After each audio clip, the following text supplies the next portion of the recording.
Alrighty, gang. Here's to nights that turn into mornings and friends that turn into family. Cheers!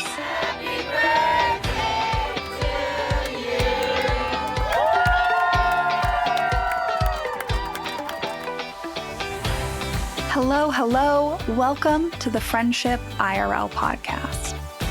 I'm your host, Alex Alexander, and each week we explore what's working and what's not in our friendships, community, and connections. Have you ever wished you could sit down and have a conversation about what is really going on in your friendships? Well, you found your people. Join us as we dive into real-life stories and explore new ways to approach these connections. Together, we're reimagining the rules of friendship.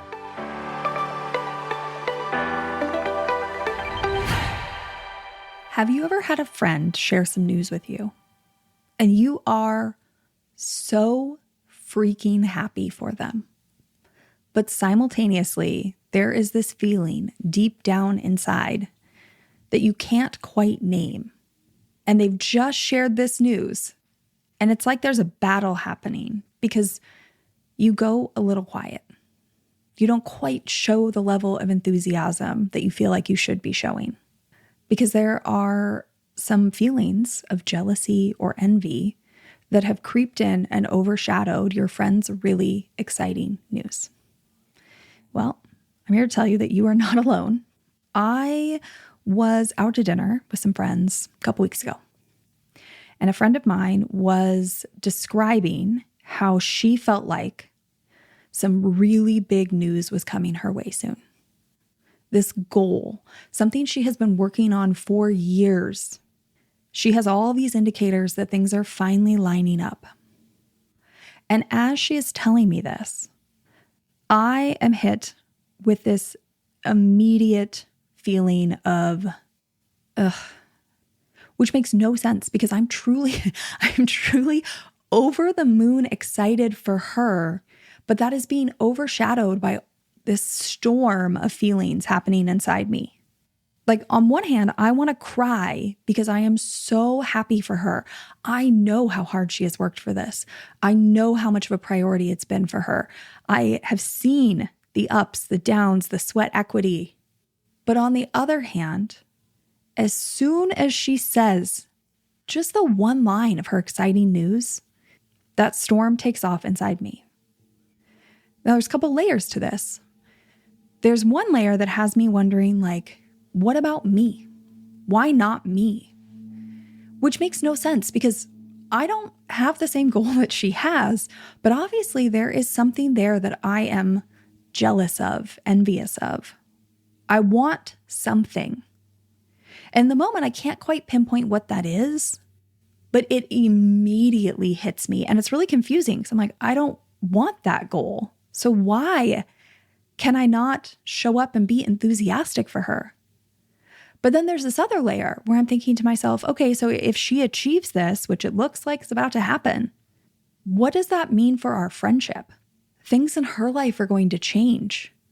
What does that look like? I didn't ask for this change. Like, I'm excited for her, but I'm not particularly excited for maybe the discomfort that comes in our friendship when something is different. Now, this whole time, this is happening inside me in maybe 15, 20 seconds. And I am sitting there with a plastered on smile, staring at her, smiling big, nodding, trying to look really enthusiastic, all while sorting out these thoughts in my head. I am sure she can tell that I am quieter than normal.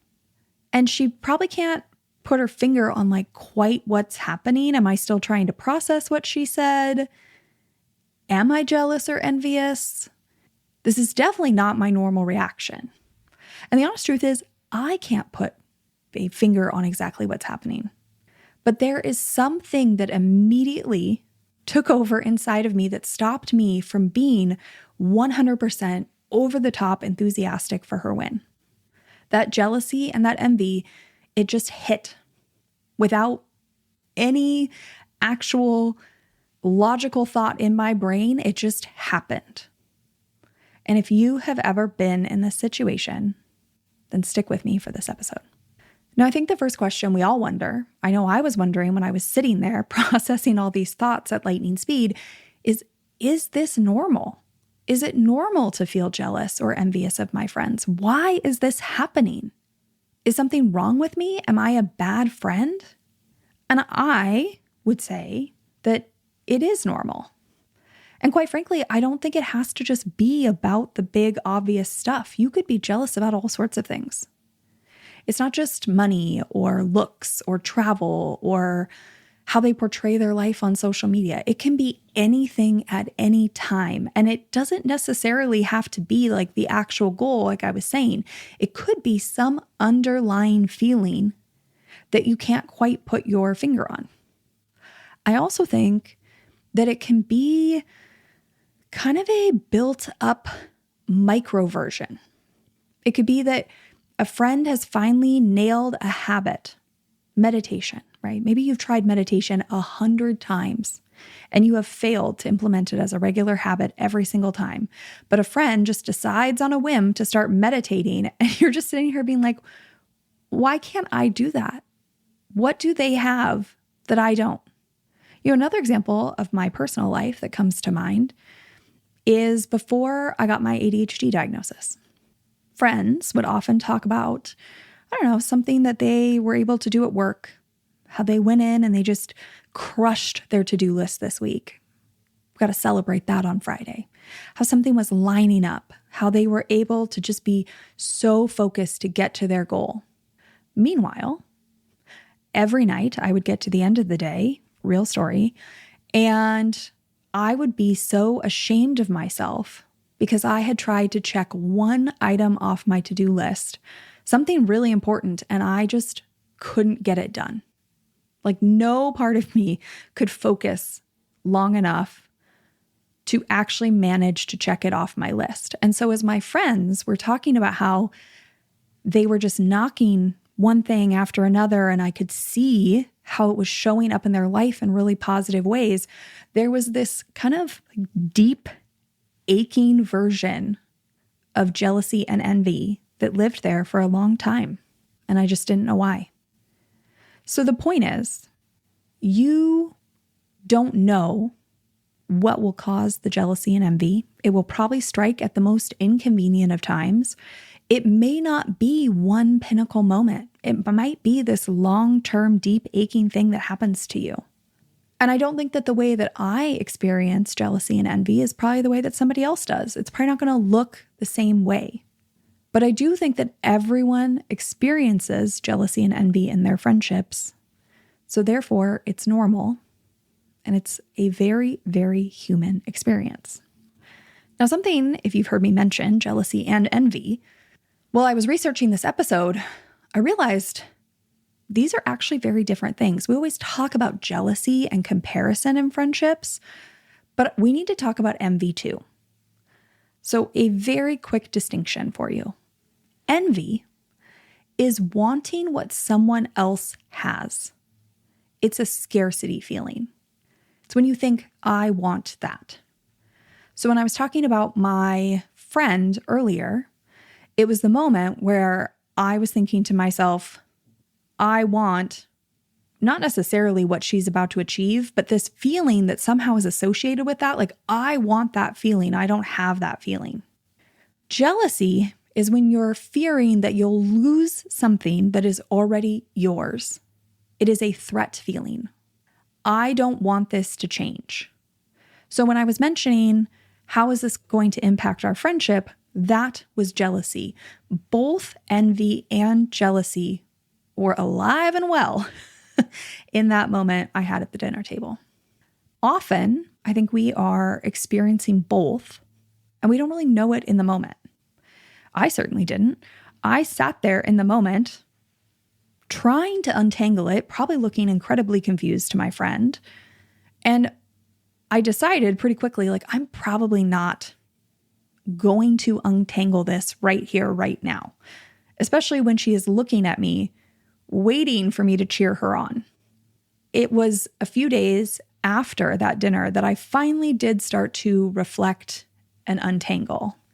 where I realized that that envy piece, that it wasn't that I wanted the exact goal she wanted, but what I did want was this feeling that I am convinced, right, or I deep down believe comes with her achieving that. There's a sort of ease, a sort of deep breath feeling, feels like some sort of guarantee that comes with what she wants. I don't want her life necessarily. I don't necessarily want the goal she has, but I want that feeling deeply, obviously, because it hit me like a brick wall. But there's also that jealousy piece of if she achieves this goal, what does that look like for us? What will be different? Because I didn't choose for her to shift her life. And I'm not necessarily jealous of her.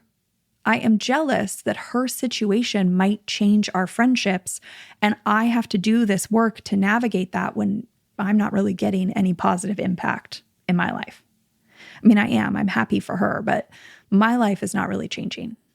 Those are two different feelings, both completely valid and both happening simultaneously. Now, why does this hit hardest with our friends?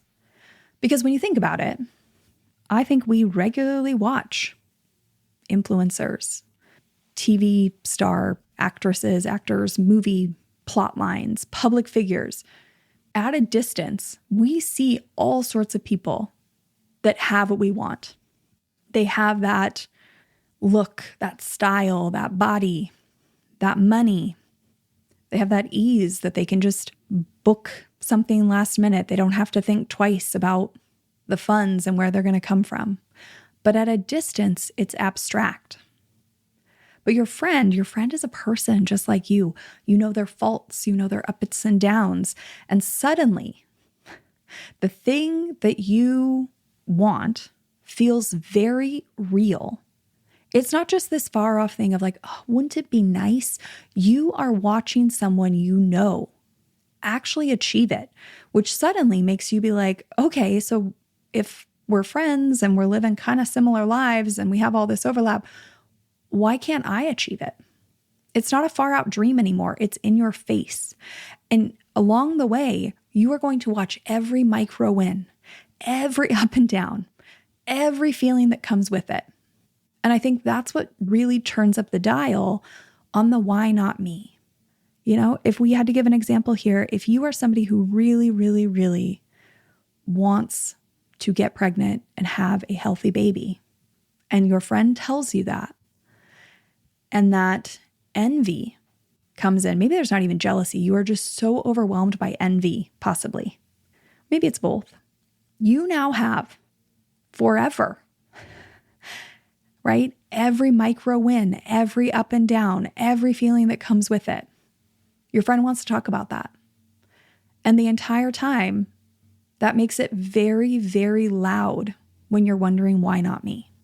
Which is why we need to make it so normal in our friendship cultures that two emotions can absolutely coexist at the same time. You can be genuinely excited for your friend, like I was sitting across the table. I can find that in myself. Like I know that is there. It just feels like it has, honestly, like a wet blanket on top of it, where there are all these other voices yelling inside of me, and they aren't about her really. They have everything to do with what I feel like I'm lacking, what I want, and my fear of change. And I don't think that makes me a bad friend. It makes me incredibly human. So this is all great and fine and dandy, right? But you're probably just sitting here being like, Alex, what do I do? So let's talk about what we usually do and then maybe what we should do instead. I think that most of us try to shut it off. I did, sitting at that table, right? I sat there smiling, trying so hard to make the way my face looked not show this storm that was happening in front of me. I performed enthusiasm. I felt a little bit like a fraud. And then we get quiet.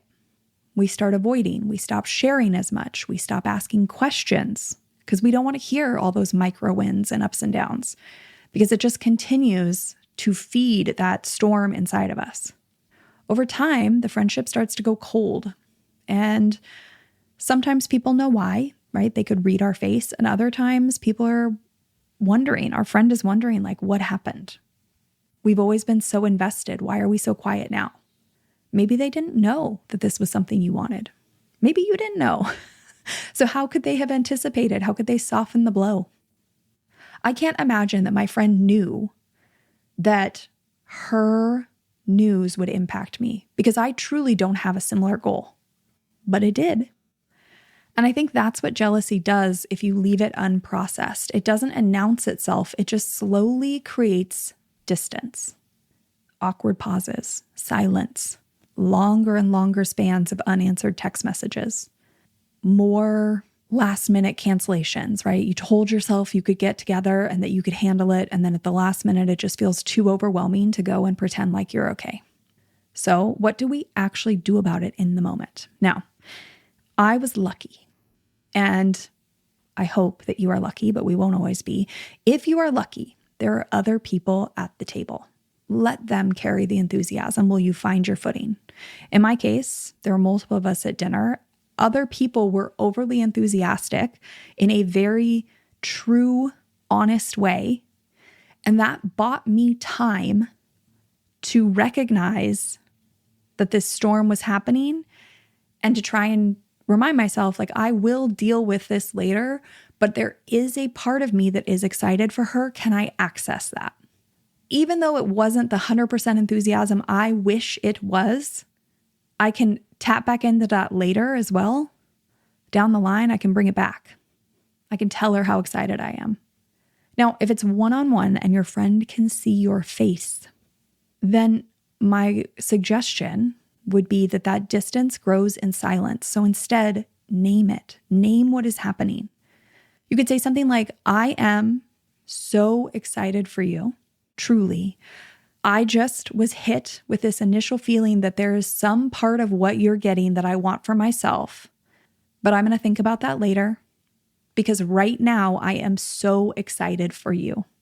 And I think that that's better than performing as if nothing is happening inside of you, right? You are acknowledging that two feelings exist, but you really truly do have two feelings. Like, you are really excited for them. And I think that's better than performing that everything is perfectly fine and nothing is happening inside of you. And what is jealousy telling you, right? When you walk away from that interaction, when you've told them, like, hey, I'm going to think about this and I'm going to process this, what is the jealousy and the envy telling you? I believe that jealousy and envy are information. They are a prompt. They are a cue to sit down and spend some time with yourself. What is that storm? Try and untangle it. For me, it took a few days to figure out what was actually underneath that feeling I had at dinner. Because as I mentioned before, it wasn't the goal itself. I don't want what she wants. But it is the feeling I believe that she is stepping into. This feeling of ease, alignment, of things finally lining up, of that big scary goal you put out there, like being able to say you achieved that. That's what I want. And once I know that, I have something to work with. Because here's the craziest part, is when we start talking about the jealousy and the envy, then I can realize I have a real life example of someone that's just like me, someone who I know their ups and downs, someone who has at least some overlap with my pattern. Even if you're like, my friend lives a totally different life, right? They were born with a silver spoon in their mouth. What parts is there 10%, 20%? What can you replicate? Where are you starting from the same platform? So instead of being consumed by this idea of like, why not me? Now, when I'm on this journey with my friend of their micros, ups and downs and whatnot, it's information. What steps are they taking? What ideas do they have? What would I do if I was in this situation? Because hopefully I will be in this situation. Can I tell them that I have not at the same goal, but in my case, a similar goal, and that I'm just really feeling charged up to take some action? Can we have some accountability around that? Or maybe you don't tell them as much, but you're just there to watch them navigate it. And if anything, that makes you more prepared for when you get there. When you get there. Because this is a reminder that this is possible for you, for somebody just like you.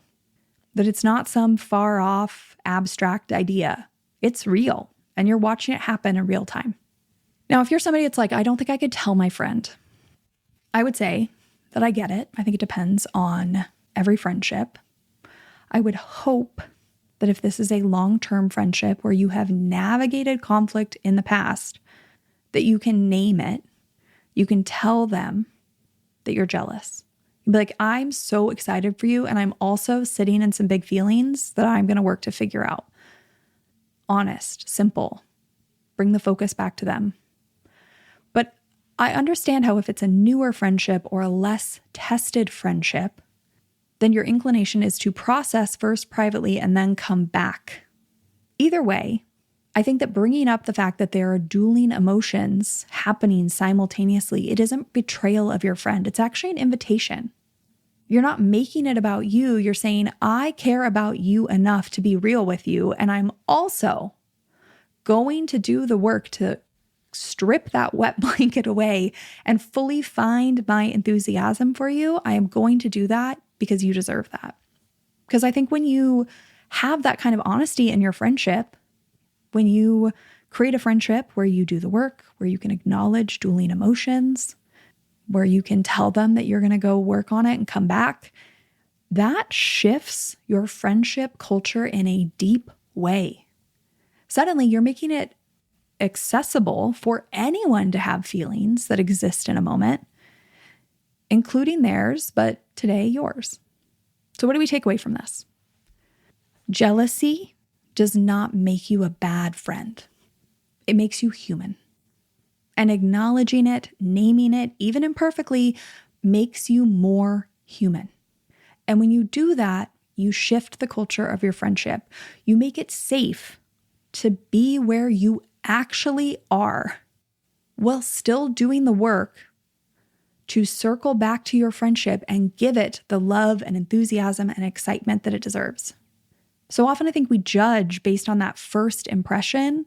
And I know personally there have been so many times where I am struck with my own emotions. It's not too late to go back later and explain and be overly enthusiastic and lean into ways that show them that you really are truly excited for them. I think the goal here isn't to have no feelings. It's to let the feelings tell you something useful and then bring that information back to your friendship. With that, I'll see you next week. Thank you for listening to this episode of Friendship IRL. I am so honored to have these conversations with you, but don't let the chat die here. Send me a voice message. I created a special website just to chat with you. You can find it at alex.chat. You can also find me on Instagram. My handle at it's Alex Alexander, or go ahead and leave a review wherever you prefer to listen to podcasts. Now, if you want to take this conversation a step further, send this episode to a friend. Tell them you found it interesting and use what we just talked about as a conversation starter the next time you and your friend hang out. No need for a teary goodbye. I'll be back with a new episode next week.